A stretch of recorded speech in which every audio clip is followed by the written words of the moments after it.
Salut chers fidèles internet, salut n'abonné sur la Posa Poto télévision.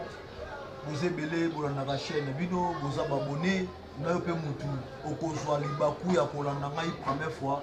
Ceux qui ont s'abonner et vous ça vraiment bien pour soutenir toujours artiste na bino. Donc lelo na ele bino na po mususu état que journaliste, état que analyste. Donc yango lelo na ele bino état que analyste. Torosola vraiment ebelé et s'abonner. Bonjour, bonjour, bonsoir. Ils ont dépendre na R oyo. To libaku ya R oyo. Okozwa ya kotala émission oyo to analyse pro oyo nangina sela bino na mokolo malelo analyse na biso ya lelo ezali mingi tokolobela mwa ba point moko mwa ebele ya liboso tokolobela matanga ya ve na biso grand frère na biso papa na biso Johnny Faye oyo akufaki na poto oyo atikaki biso et depuis déjà ba semaine et koleka oyo akufaki na poto tout le monde entier bayebi que Johnny Faye aza susu na biso te tokosola mwa masolo yango nanga moko posa poto pe ya mibale tokosolola sortie officielle ya album Chemin de la Gloire oyo ezali ya Héritier Watanabe Boss Live Gogani moto na tembe oyo ebimaki déjà le 15 mars oyo. Donc pour la connaître Sabino déjà qui est Chemin de la Gloire, il y a Héritier Watanabe et ça déjà le marché. Donc il y a point tout il y a téléchargement, bosomba vraiment album et ça va bien. Et en plus il y a mis ça tout la double Adidas, il y a Ferregola Jésus de Alliance. Au Binos Boebi qui a Robeta le 21 avril, Kunawa Pina Adidas Arena, où ils allaient salle, où ils allaient na plus de 9000 places na concert pe eza 8000 places na basketball pe tokolobela lisusu concert ya Aigle Fali Poupa du Cap la Merveille au Arobeta Wapi toujours na Paris Arobeta toujours na France mais Arobeta na Lyon na Bordeaux où ezali le 6 na le 13 je crois bien Arobeta wana Fali Poupa du Cap la Merveille. Donc pour la kofongola vraiment na tokofongola na lisolo na biso oyo na baki tokobeta ya grand frère Nabiso, V Nabiso, aîné Nabiso, il y a théâtre congolais, où il y a la fierté, il y a la fierté, le théâtre congolais, dans le combo, il y a Johnny Faye, où il y a Tiraki Biso, et puis ça qui passe, le monde entier, il y a Johnny Faye. Les autres des autres, mais belé, que moi, si je la brine, je ne sais pas que Johnny Faye a koufa. Mais c'est joli, mais belé, que Johnny Faye a koufa, ça qui n'a mukanda te. Kaka lelo to tsoko tala balobi ke mukanda ya Johnny Faye limaki lelo. Est-ce que c'est vrai? Ngana ngina loba eloko moko. Ezape moi conseil na bandoko na biso o bakenda rapoto ezaka ba artiste te. Nazolo ba mobali nyonso akenda rapoto. Yaya. Omoni place isoko kei soki esimbeli yote basaka ni bazonga ramboka.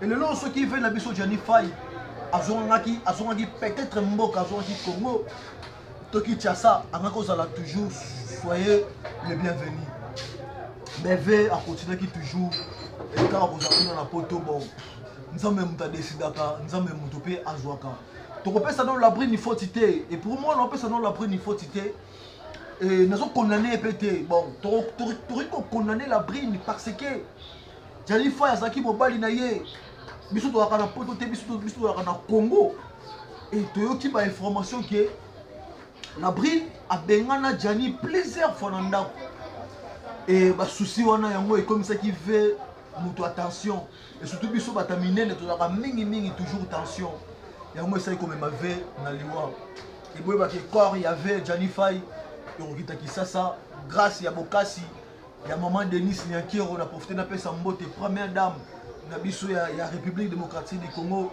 notre maman Denise Nyakero, il y a papa Fachi Béton.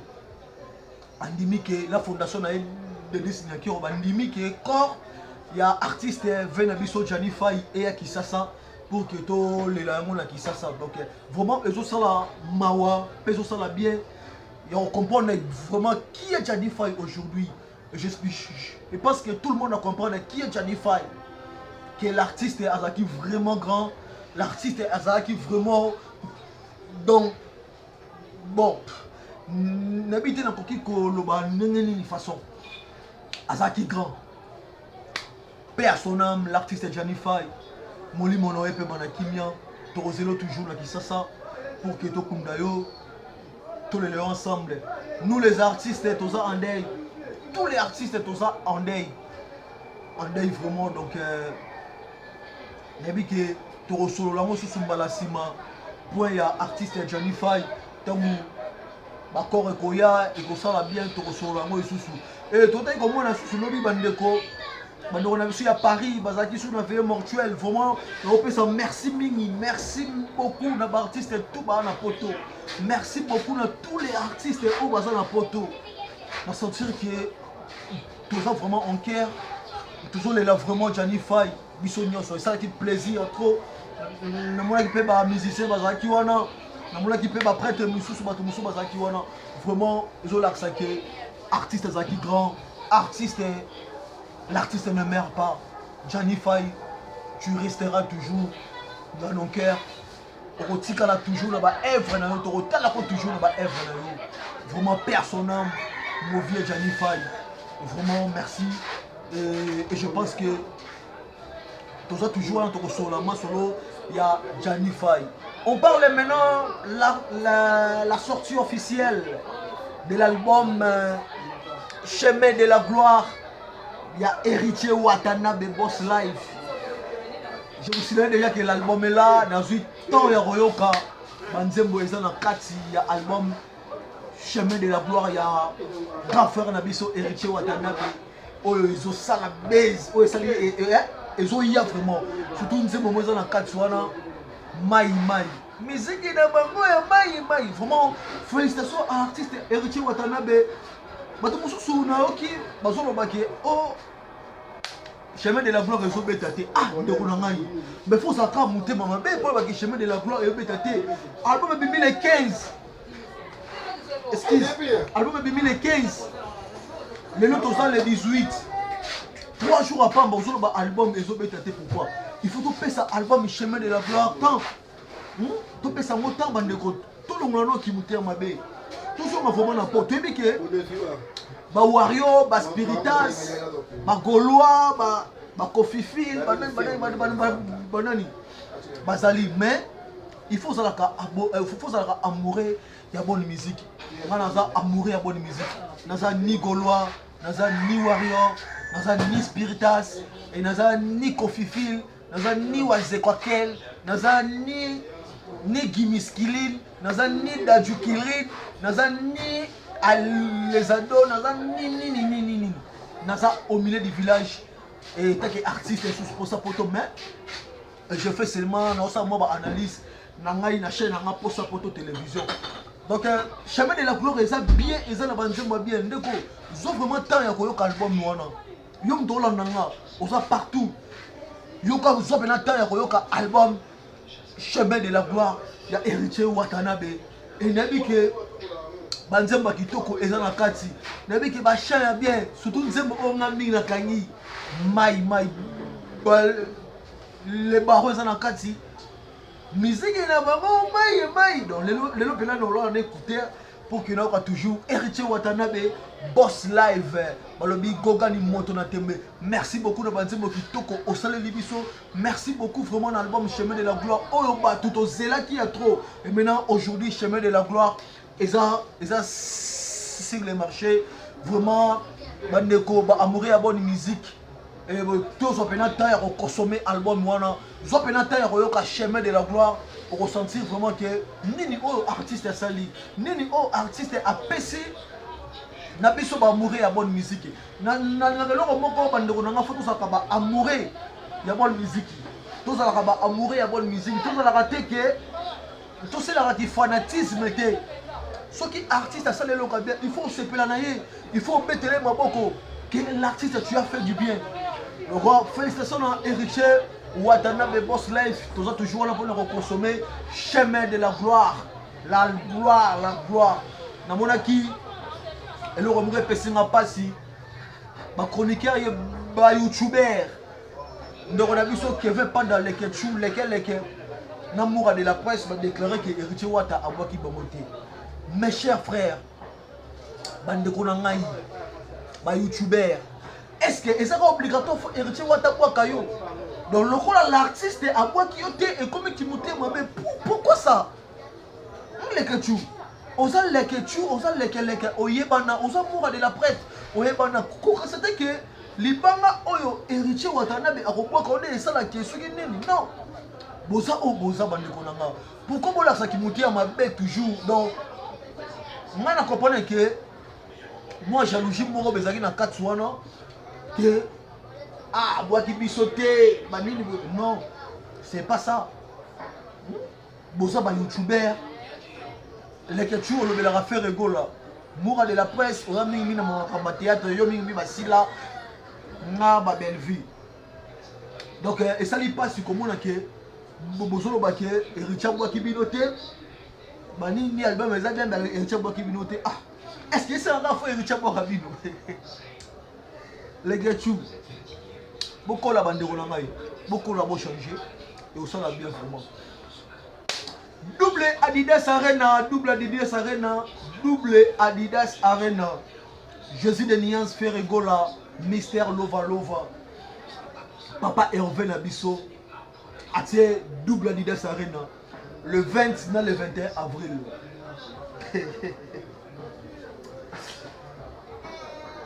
Tu continues à citer Adidas Arena, tu me dis que l'artiste Ferregola, le 20 avril, a sali sold out. Tout le monde a que deuxième jour, le 21, l'artiste fait rigola. Si le lot billet est zoté comme un cacaté. Bon, on compte dire te.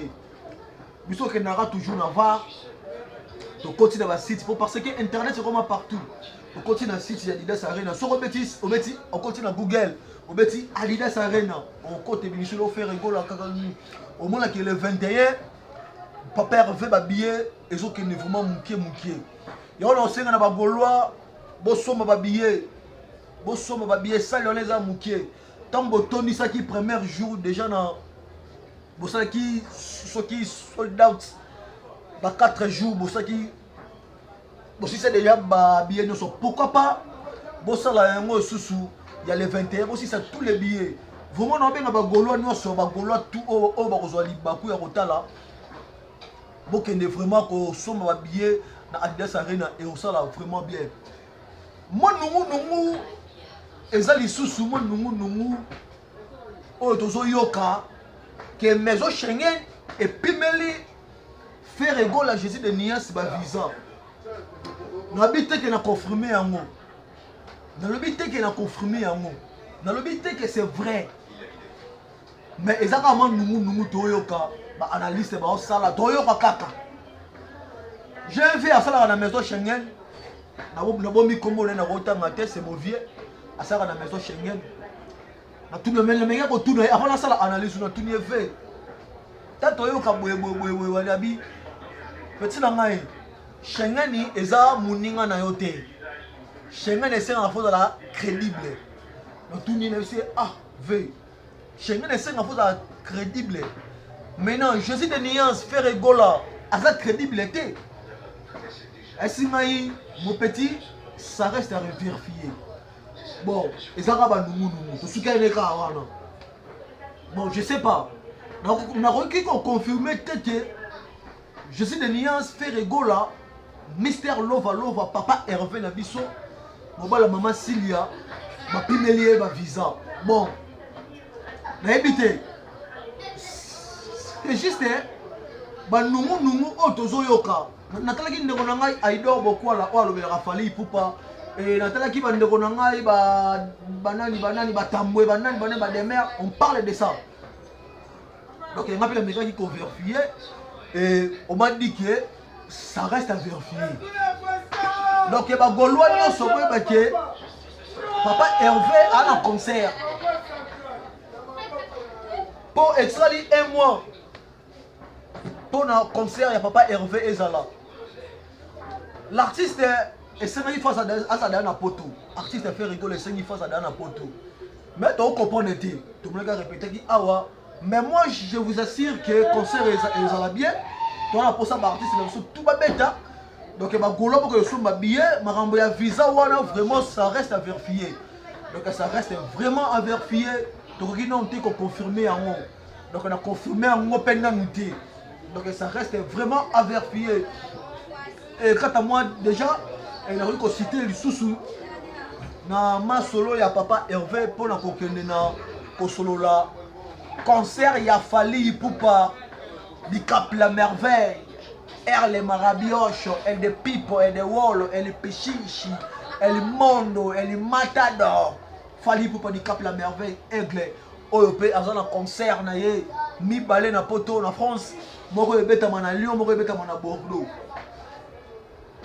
Babillé ils ont qui est déjà bien, babillé ils ont qui est déjà bien quand on Fally Ipupa di Cap la merveille, babillé ils ont qui est bien. Yo on a aussi makaka d'aba warrior tout. Donc nous sommes babillé. Tous les warriors qui sont habillés, tous les warriors qui sont habillés, Maman Chantal Bomolo, benga ba warrior qui sont habillés. Mokonza ba warrior, benga ba warrior qui sont habillés. Fally Ipupa mtabana makamba ba arena wana eza moya ba sali, ya mo ba place moko boye. Il faut atotola on est toujours mais cela ko totola. Fally Ipupa donc nous sommes habillés tous les warriors. Donc vraiment nous sommes habillés. Il y a Bordeaux, il y a Lyon. Na la mutu nanga mona Bordeaux. Moi c'est kitoko. Deux fois maman. Na bien regardé deux fois maman. Nord c'est à 10 match depuis Bordeaux. Mutu nanga moi c'est kitoko deux fois maman. Nord c'est à 10 match na kata Bordeaux. Mutu nanga moko ya tomba. Malgré tout mais Ouara Moutounanga Noxia, 10 match maman na Nordi, na peso wa mbote belé, deux fois maman, Noxia 10 match maman na Nordi, na kata Bordeaux. Bon nous sommes habillés déjà pas na Bordeaux, nous sommes habillés. Pas na Lyon, nous sommes habillés. À tout ça na Paris, ou na Lille, ou na Milan, ou na Wapi. Kita Bordeaux, kita Lyon, sommes habillés vraiment et on la bien. Bon séjour. Dans à Paris et Mike Lokamba, je vous salue. Vraiment, on est dans le caractère de Rochité. Dans ma solo, il y a Fally Ipupa di Cap la merveille. Et pour moi, pour ce moment, qui est Toriko Lobela Soussou, Casino de Paris, à Maestro Fabricas. Casino de Paris, bah, mourir à bonne musique, je vous signale que les salles moro, ils ont 2000 places. Mais selon ma foot, qui est Fabricas, à Koura. Awa aussi c'est billet on était 2000 billets. Maestro Fabricas auto yebaka ya baya mado Maestro Fabricas auto yebaka. Ako ko silisa place ya 2000 salle ya 2000 places te. To super formation ve la biso roga pe a robeta kuna le 19 mars. Donc c'est que na Afrique muta fongola Casino de Paris c'est roga. Donc abonnez-vous sur la Posa Poto TV. Vous allez toujours abonner. Yo mutozu occasion de la vidéo. Mutali bosso vraiment non c'est au s'abonner, au partager vidéo. Vous allez toujours là pour la analyse. Vous allez analyse ça. On va parler toujours des artistes, musiciens, comédiens, tout. Toro le belango awa. Toro yamape artiste, comédien, toro yamape banini nyoso. Donc émission oyo analyse ça. Et pour Nabino, donc analyse ça et pour Nabino, ils ont produit pour sa poto télévision, représenté par Namoro Yeyo, pour sa poto humoriste congolais Nabino, Oya Seki Sarabino, Oya Sepeli Sarabino. Bon s'abonner vraiment, ma chaîne en pour Moussale qui est toujours liboso. Bon s'abonner, bon partager, bon commenter, ceux qui erreur et ça, ceux qui moi et l'autre, il y a ma belle Zali, Tomania Mosika. Biso bomba, Tomania Mosika. Ceux qui m'ont ma zali, bobi qui artiste, quand on a au café, mais faut que nous moi jamais réussi qu'on s'il ça sans qu'il appelle ça bango beauté et qu'on ça l'a vraiment ma bé makasi. Voilà na que quand on à Paris, na moni moi si qui toko na kati ya Paris. Voilà nani balobi Angèle qui sata na Paris, Angèle qui sata na Paris. Moi si a bien moi ça qui toko. Angèle qui sata na Paris. Moi na ma tête ya solo moi na oni britannique ya solo Angèle qui sata na peso ma bota trop la bosanité maman Rika moi si ya pembe maman Rika moi si ya pembe motema papa da Chris na kata Allemagne et na peso ma mbote et vu que on a depuis Allemagne et yo ngona na bosanité mon vieux Patrick Tango le roi des Bundes le seul vieux qui me reste Patrick Tango venanga Yakati Veo ara venanga Patrick Tango le roi de Bundes maman na peso combo roi ya Bundes mauvais Patrick Tango na pesio babote belé la bosanité Arlène Falanga na kata Londres chez Toussali pourquoi pas maman Nadine nanga moko privé nanga maman Nadine soki pour sa poto lobby ah maman nazo kokate ah pour sa poto na ebelo na osala eratakate maman Nadine depuis Londres na bombi kaka maman Nadine depuis Londres pour sa poto peso babote il y a trop vraiment Trésor Bakalos, Niki Cheta Serso Musique ne tombera jamais. Oliver Akiala, la bosanité Moutunanga, Tino Rabala, Yatino Rabala de London, il n'a qu'à Londres. La personne Bambote Belé, bon s'abonner massivement à la chaîne Bino pour sa photo télévision. Beaucoup ça vraiment décidé. Aux allées chaînes, il y a une de Ronabino, artiste pour sa photo. Ok, na meki moi kokota makambu ya analyse. Pour le conseil la Bino analyse. Ouais, qu'on s'appelle Sabino vraiment. Et quant à moi, je vous dis déjà au revoir. Bon s'abonner massivement. À la prochaine numéro. C'est bien moi pour sa photo. Je vous aime. Bisous. Bye.